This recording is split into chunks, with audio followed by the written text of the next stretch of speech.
Mga master, okay lang bang? Huwag niyong skip ang mga ads sa aking mga video kung okay lang mga master. Salamat sa solid na suporta po. Yon, what's up mga masters? Nandito na naman tayo sa panibagong araw, panibagong kabanata na naman ang pagsasama-samahan natin ngayon guys.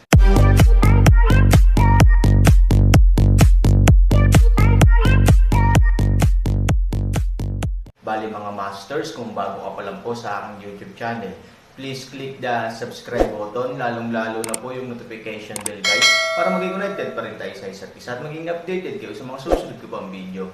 Bali mga masters, bago natin umpisahan ng kwento ay mag-shoutout po muna tayo para sa mga solid nating tagapakinig. Yun na nga mga masters, no? Bali hindi na ito patagalin. In 3, 2, 1, let's go! Bakit ka naguguluhan? Bahagyang hindi nasiyahan ang may-ari ng nayon. Ayaw niyang magpanik ang mga tao kapag may nangyari lalo na sa sarili niyang baryo. Bagamat alam niya na ang kasalukuyang ulat ay dapat na nauugnay kay Han Sanchen, mayroon na siyang ganap na kalamangan, at talagang hindi niya maintindihan kung bakit ganito ang ugali ng kanyang mga nasasakupan. Ito ay naging lubhang hindi nasisiyahan sa pag-uugali na ito, at sa parehong oras siya ay bahagyang nag-aalala, baka may mali kay Han Sanchen. Anong problema ni Han Sanchen? Tanong niya agad. Ngunit halatang nakatingin siya sa bukid ng trigo ngayon, at walang kaguluhan sa ngayon. Guro, ang problema ay hindi sa Han Sanchen, kundi sa ating dagat ng dugo. Dagat ng dugo. Pagkarinig nito, nabigla siya sa una, at pagkatapos ay halatang natigilan, at siya ay medyo naguguluhan. Ano ang posibleng magkamali sa dagat ng dugo? Kahit na walang mga bantay sa lugar na iyon, ito ay nakabaon ng malalim sa ilalim ng lupa, at ang dagat ng dugo mismo ay sapat na napakalaki upang magkaroon ng nakakatakot na kapangyarihan. Kung ordinaryong tao lang itong naghihintay, mamamatay agad sila. Saka, kahit na ang isang ordinaryong tao ay hindi sapat na mapalad na talunin ang tagapag-alaga na halimaw, ang kapangyarihan ng dagat ng dugo mismo ay makapangyarihan, na sapat na para ipagtanggol nito ang sarili. Kaya, ano ang maaaring magkamali doon? Hindi niya talaga maintindihan. Hindi rin alam ng mga nasasakupan ko, pero ang pagbabago-bago ng enerhiya ng demonyo sa kabilang side ng Blood Sea ay kakaiba ngayon. Ikaw, bakit hindi ka pumunta at tingnan mo? Bagaman ang Blood Sea ay hindi naglagay ng napakaraming artificial na proteksyon, hindi ito nangangahulugan na ang sikat na tindahan ay tuluyan ng sumuko sa pagbabantay sa lugar na iyon. May departamento sa ilalim niya na responsable sa normal na operasyon ng Blood Sea. Bilang karagdagan sa pagdaragdag ng sariwang dugo sa dagat ng dugo, kailangan din nilang suriin at aprubahan ang panlabas na sirkulasyon at koneksyon, at magsagawa ng kaukulang diversion. Siyempre, regular din nilang susuriin ang buong Blood Sea para masiguradong normal ang lahat ng operasyon ng Blood Sea. Ngayon, iba na ang fluctuations ng Blood Sea. Could it be that there is a problem downstream?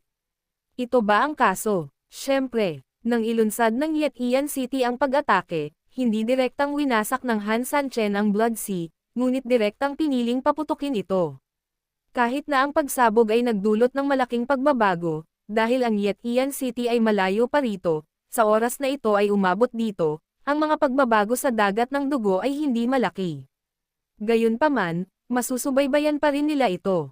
Na may ganitong sensitibong pagtuklas, kapag ang dagat ng dugo ay nagbabago, ang una nilang reaksyon ay natural na may problema sa ibaba ng agos. Maaaring ito ay isang bagay na ginawa ng Yetian City. Tanong ng nasasakupan. Walang sinabi ang may-ari ng nayon, pinag-isipang mabuti ang posibilidad na ito. Sa katunayan, pagkatapos ng lahat, ang Han Sanchen ay nakulong ngayon dito, at ang mga tao sa Yetian City ay may posibilidad na gumawa ng isang bagay. Sila mismo ay tiyak na hindi maglalakas loob na salakayin ang mga sikat na tindahan, kaya mas malamang na sila ay pupunta at magdulot ng kalituhan sa dagat ng dugo. Ito ay may katuturan sa parehong emosyonal at makatwiran. Pero, ganun ba talaga?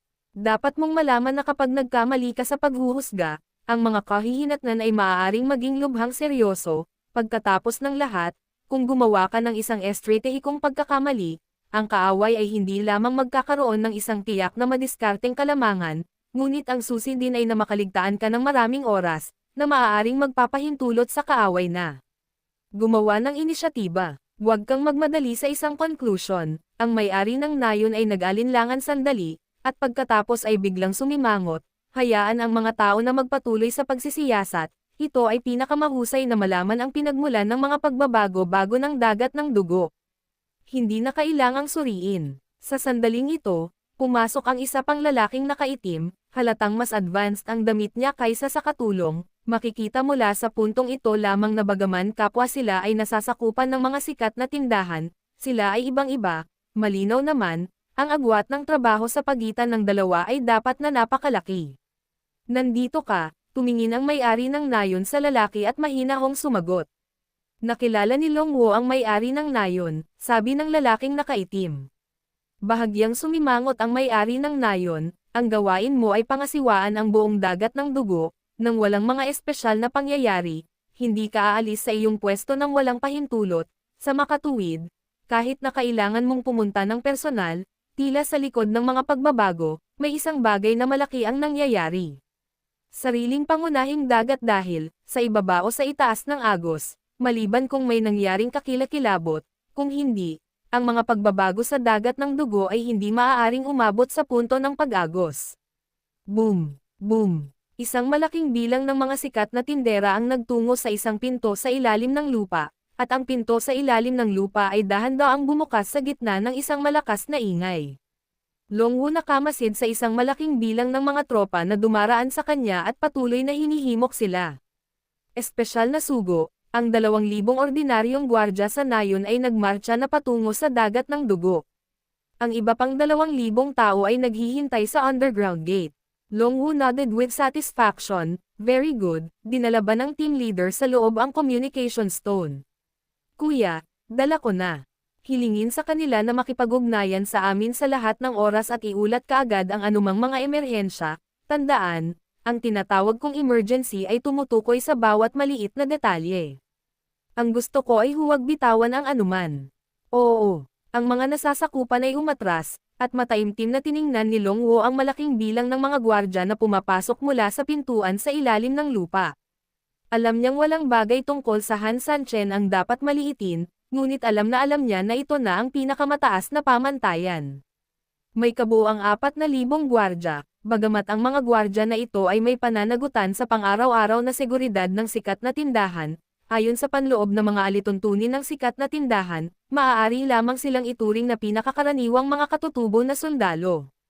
Gayunpaman, kahit na ito ay nasa grassroots level, ito ay ikinumpara lamang sa ibang mga tao sa mga sikat na tindahan. Ang kanilang mga individual na kakayahan sa sundalo ay katumbas talaga ng mga elite sa labas. Walang paraan, ang mga sikat na tindahan ay talagang puno ng mga nakatagong dragon at mga nakayukong tigre. Wala akong pakialam kung sino ka, kung maglakas loob kang gumawa ng gulo sa dagat ng aking dugo, sisiguraduhin kong hindi ka mamumuhay ng payapa.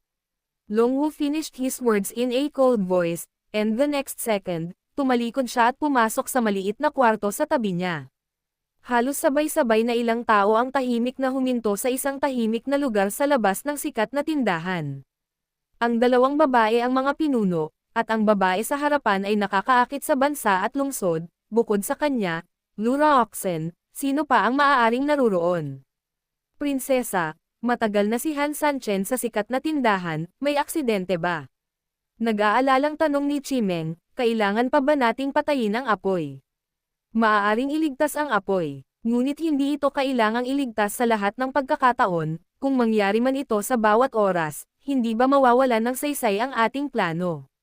Sinasanay ba natin si Han Sanchen, o inaalagaan si Han Sanchen bilang isang yaya? Lura Oxen malamig niyang sagot. Tumanggaw si Chimeng, naiintindihan ko, prinsesa, gayunpaman, ang sikat na tindahan ay maaaring ituring na isa sa mga lungga ng grupong iyon ng mga tao, sa madaling salita, kung ang punong tanggapan sa nasusunog na Bone City ay ang kanilang katawan, kung gayon ang sikat na tindahan ay tiyak na kanila, kanan at kaliwa, ang isang lugar na tulad nito ay higit na mapanganib kaysa sa pagkubkob ng milyon-milyong tropa mula sa Yetian City. Halos isang bulag na hukbo ang nag-aalala, hindi lamang siya halos nalipol, ngunit siya mismo ay halos mamatay sa ilalim ng pagkubkob ng kalaban. Ang kasalukuyang sitwasyon ay talagang mas malupit kaysa dati.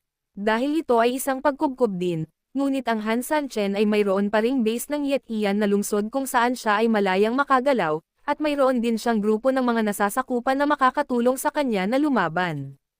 Ngayon, walang iba kundi siya.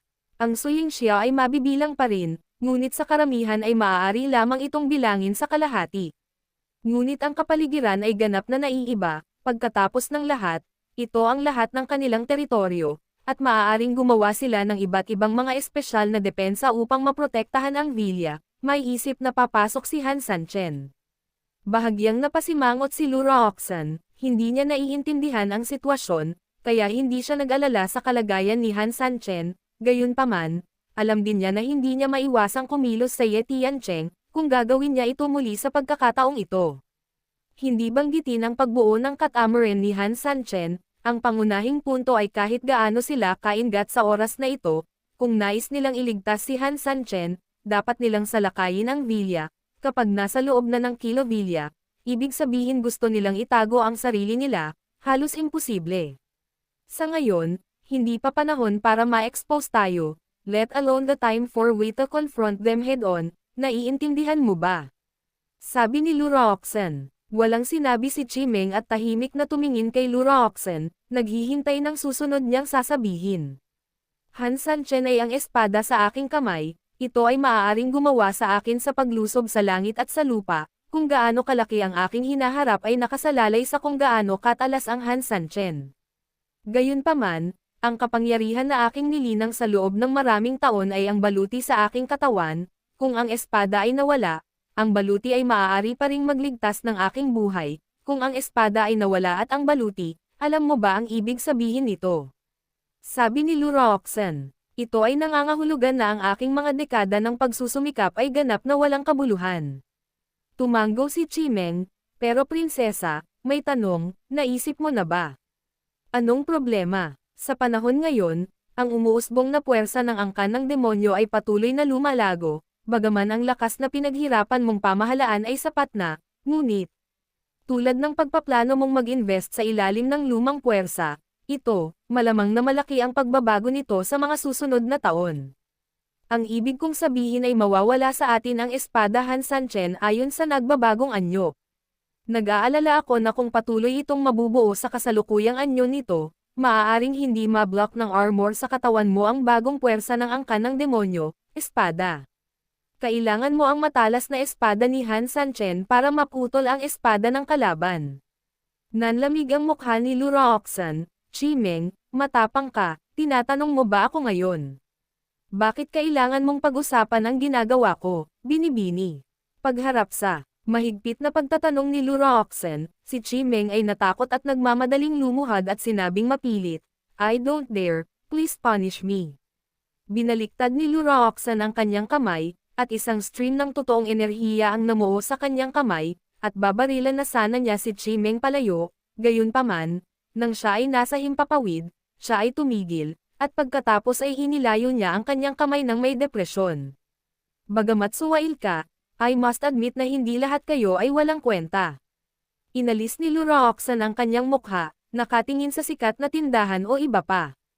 Ang kapangyarihan ng angkan ng demonyo ay masyadong mabilis na umunlad, ganap na lampas sa aking imahinasyon. Sa simula, hiniling ko kay Han Sanchen na pumunta rito, una, upang bigyan si Han Sanchen ng isang malaking karanasan upang mapabuti ang kanyang mga kakayahan, pangalawa, sa tulong ng Han Sanchen, maaari din nating alisin ang marami sa mga kampan sa bagong puwersang ito ng demonyo. Sa ganitong paraan, two-pronged approach, in the end, it will be my good luck. Mas mabuti kung ang Han Sanchen ay magagamit para sa kanyang sarili, ang kalaban na nataman na ay mamamatay pa. At kung hindi pa rin niya magagamit si Han Sanchen, hindi siya natatakot, dahil ginamit na niya si Han Sanchen sa ibang paraan sa daan upang maranasan, tinutulungan siyang pumatay ng maraming kaaway na inaasahan niyang mapupuksa. Sa ganitong paraan, habang lumalaki ang kanyang kapangyarihan, kahit na hindi niya ginagamit si Han Sanchen, ang estratehikong layunin sa likod niya ay makakamit. Sa oras na iyon, ang masuwayan na Han Sanchen ay maaaring patayin lamang, anyway, pinigan na niya ang silbi niya. Ngunit ang hindi niya inaasahan ay ang kapangyarihan ng kabilang partido ay bubuo ng napakabilis na magkakaroon ng malalaking pagkukulang sa tila perpektong planong ito. Kahit na kayang patayin ni Han Sanchen si Shanxing, Marami na talaga siyang nagawa mula noong itaboy niya siya sa lupain ng mga demonyo sa disyerto, ngunit habang papasok siya sa loob, lalong nagiging mahirap ang sitwasyon sa loob, kinokontrol. Simula sa Yetian City, umabot pa sa punto na kailangan niyang tulungan si Han Sanchen. Ang iligtas siya ngayon ay nangangahulugan ng ganap na pakikipaghiwalay sa kabilang partido, hindi niya alam kung anong uri ng masamang bagay ang mangyayari sa hinaharap. Hindi siya takot gumanti, takot lang siya maubos. Kapag naubos na ang Han Sanchen at wala na sa kontrol si Han Sanchen, talo siya. Kapag naubos na ito, kahit na kontrolado niya si Han Sanchen, tandang pananong kung matutupad ba ni Han Sanchen ang kanyang malaking pangarap sa pamamagitan lamang ng espadang ito. Gayunpaman, kung hindi niya nailigtas si Han Sanchen, ito ay katumbas ng pagkawala ng kanyang pinakamalaking katulong, gamit ang kanyang kasalukuyang kapangyarihan. Kung pupunta siya upang labanan ang kaaway ng direkta, malamang na matatalo siya. Kaya, kung paano pumili ay tila isang patay na tanong. Ito ang dahilan kung bakit noong tinulungan ni Ye Tiancheng si Han Sanchen, ayaw niyang hayaang tuluyang malantad ang kanyang mga tauhan. Ang hindi gustong malaman ni Han Sanchen na tinutulungan niya siya ay tiyak na isa sa mga dahilan, ngunit may isa pang dahilan, na siyang pangkalahatang pagsasaalang-alang. Pero anong magagawa ko? Napabuntong hininga si Lu Roxan, sa ngayon, ang magagawa ko lang ay magsugal. Or to put it another way, I can only lead by Han Sanchen for the time. Kung matalo siya, mas mahirap na desisyon ang haharapin ko. Si Lu Roxan ay hindi kailanman naging isang taong handang maging sobrang pasibo, nakasanayan niya na ang lahat ng mga plano ay nasa ilalim ng kanyang kontrol, ngunit ang kasalukuyang katotohanan ay kailangan niyang ibaba ang kanyang marangal na ulo.